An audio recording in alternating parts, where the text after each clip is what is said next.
الله يا الله الله سبحان الله الله يا الله الله حمدا لله. اعوذ باللہ من الشیطان الرجیم. بسم اللہ الرحمن الرحیم. الحمد للہ رب العالمین والصلاة والسلام علی اشرف الانبیاء والمرسلین وآلہ الطیبین الطاہرین المعصومین. عزیزان گرامی، آپ سامعین کرام کی خدمت میں یہ بیان ہوا کہ انسان فائدے مختار ہے،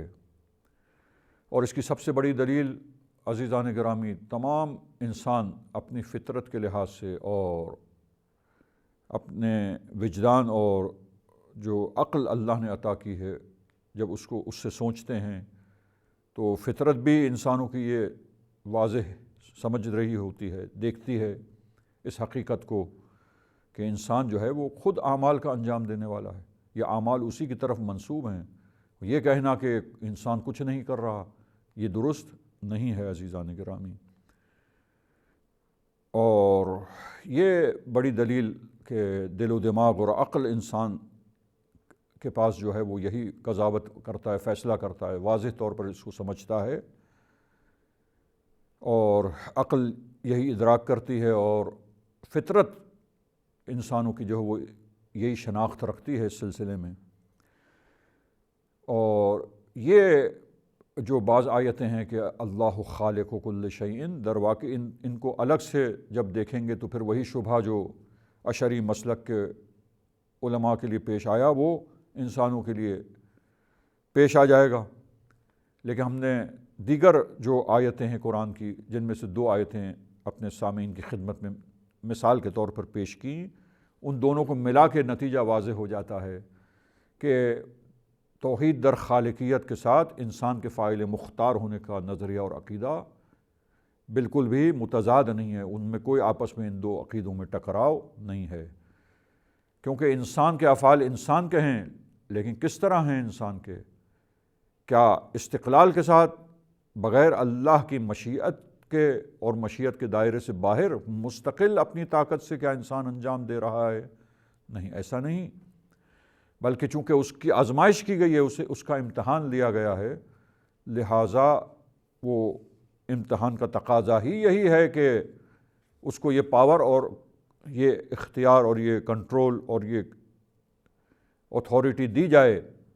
کہ وہ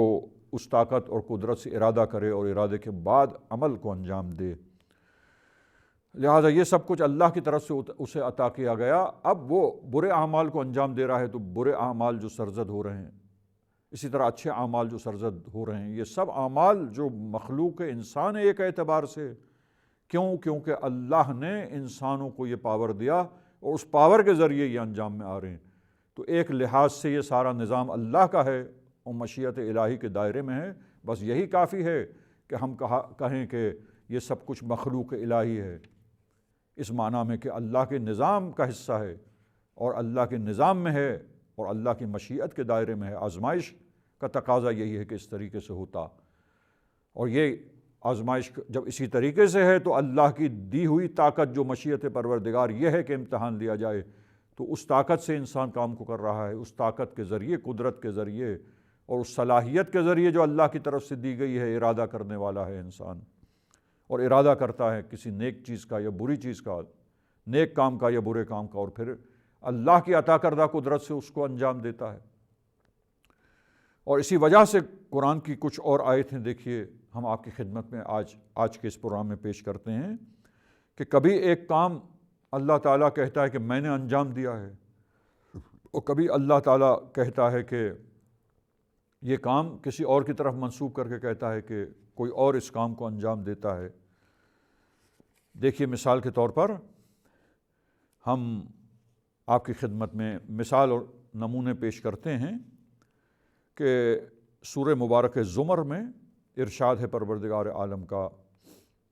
بسم اللہ الرحمن الرحیم، اللہ یتوفی الانفس حین موتها واللتی لم تمت فی منامها فیمسک التی قضی علیہا الموت۔ دیکھیے آیت میں ارشاد ہے پروردگار عالم کا کہ اللہ یتوفی الانفس حین موتها، جب نفسوں کے موت کا وقت آ جائے،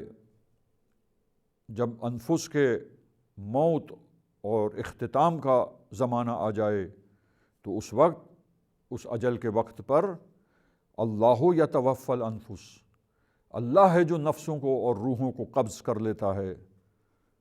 اور اللہ ہے جو ان روحوں کو اپنے پاس لے لیتا ہے بدن سے نکال کر۔ اور ایک اور مقام پر سورہ سجدہ میں 11ویں آیت میں عزیزان گرامی، یہ سورہ مبارک زمر کی ورس نمبر 42 تھی جس کی تلاوت میں نے آپ کے سامنے کی، اور اب سورہ سجدہ کی 11ویں آیت میں عزیزان گرامی ارشاد ہوتا ہے اللہ تعالیٰ کا، دیکھیے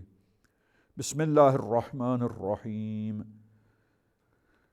قل یتوفاکم ملک الموت الذی وکل بکم ثم الی ربکم ترجعون۔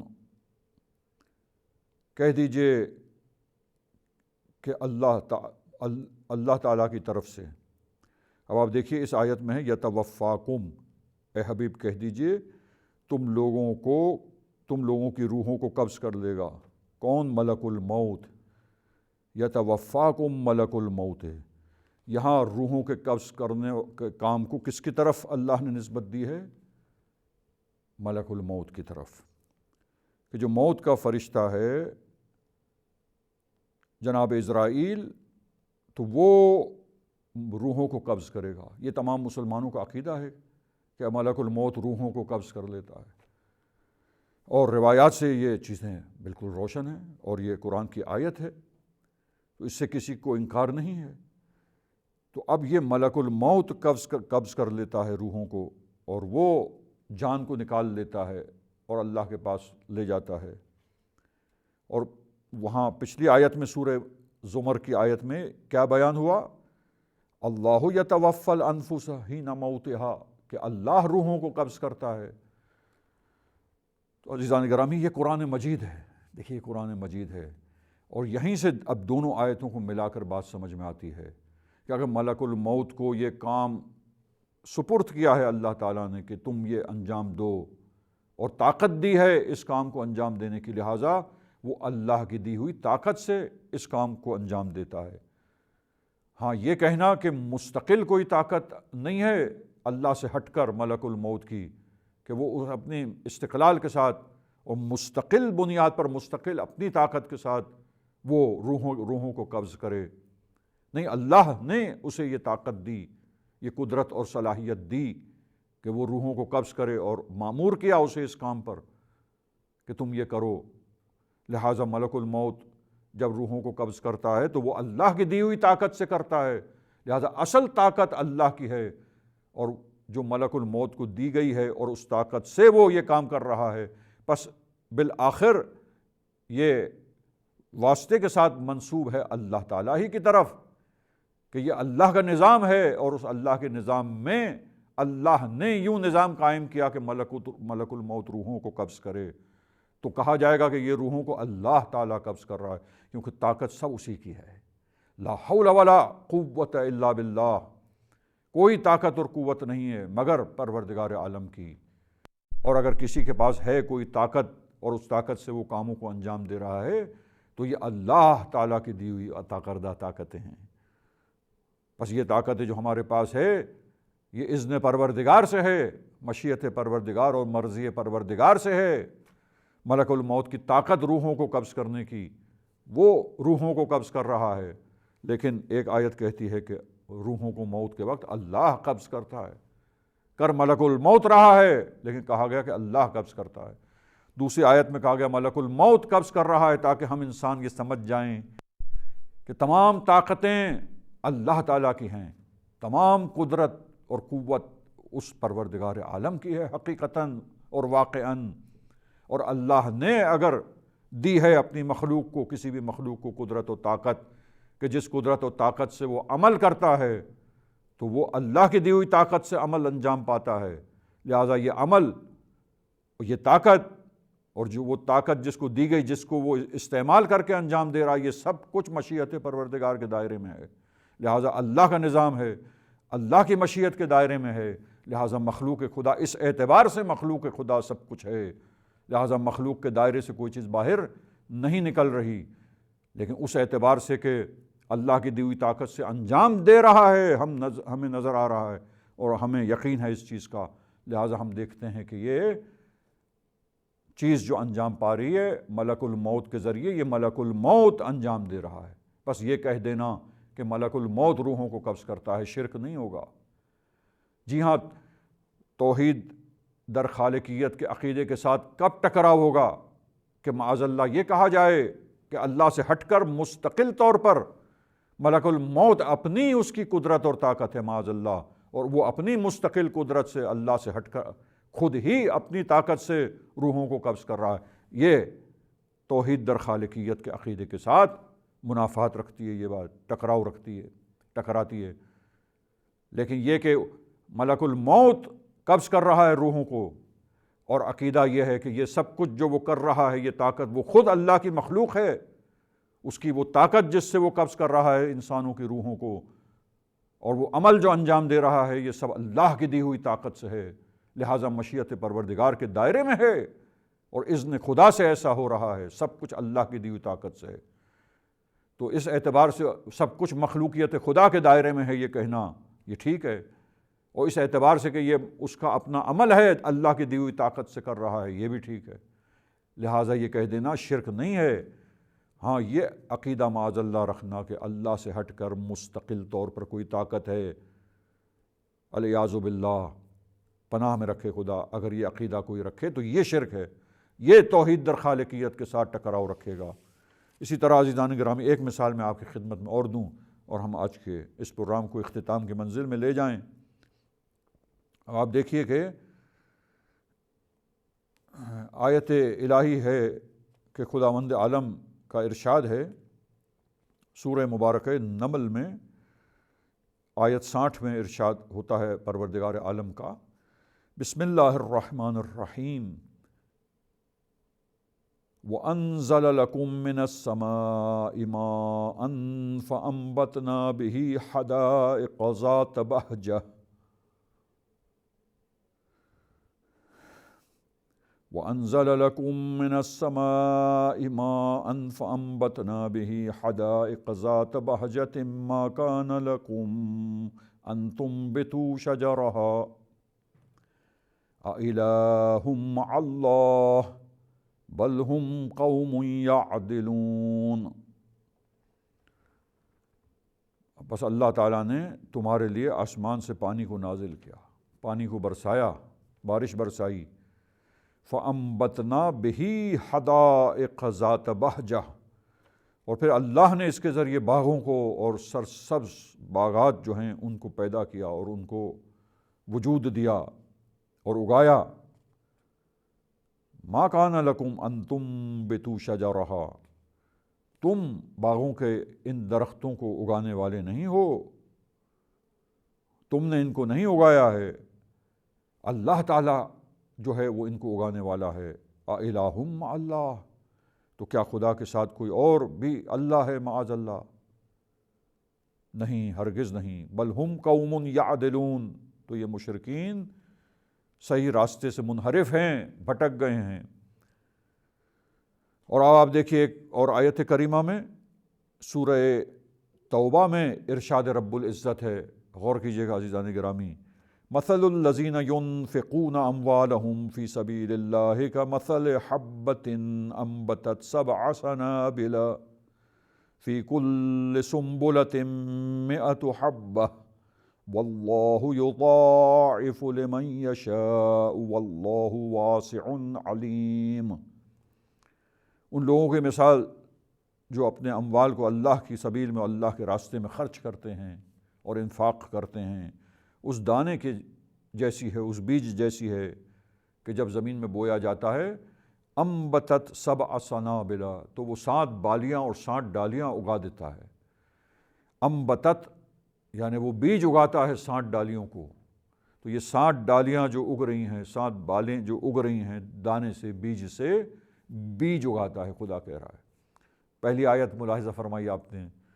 اللہ تعالیٰ کہتا ہے کہ ہم نے اگایا درختوں کو باغات میں، تم نے نہیں اگایا، کسی نے نہیں اگایا، ہم نے اگایا ہے۔ اور یہاں اللہ کہتا ہے کہ بیج 60 بالیوں کو اگاتا ہے۔ لہٰذا اللہ نے جب ان چیزوں میں صلاحیت ڈالی ہے تو اللہ خود کہتا ہے کہ یہ 60 بالیاں اگا رہا ہے،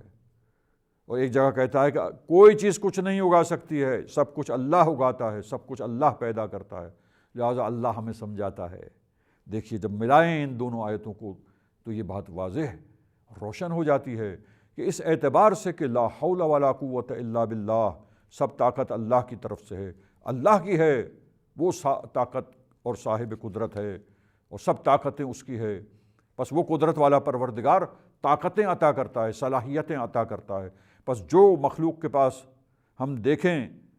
کہ صلاحیت ہے، طاقت ہے، تو وہ اللہ کا اذن ہے، اللہ کی طرف سے ہے، اللہ کی عطا کردہ ہے، اس نے دی ہے۔ اور اس طاقت سے اگر کچھ اثر ظاہر ہو رہا ہے یا انسان اس طاقت سے کوئی عمل کر رہا ہے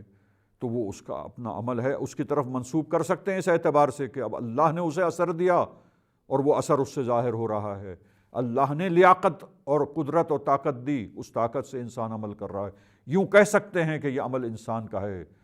یا یہ اثر اس شے کا ہے، بیج کا اثر ہے، پانی کا اثر ہے کہ وہ اگاتا ہے نباتات کو، لیکن اس اعتبار سے کہ یہ سب کچھ اللہ کا ہے، وہ مالک حقیقی ہے، وہ قدرت والا پروردگار ہے، اس نے اپنی قدرت سے سب کچھ خلق کیا ہے، بس سب کچھ مخلوقیت کے دائرے میں ہے، سب کچھ اس کے مخلوق ہونے کے سرکل کے اندر ہے، کوئی اس سے باہر نہیں نکلتا۔ بس قرآن میں یہ دونوں چیزیں ہمیں مل رہی ہیں۔ بس پتہ چلا کہ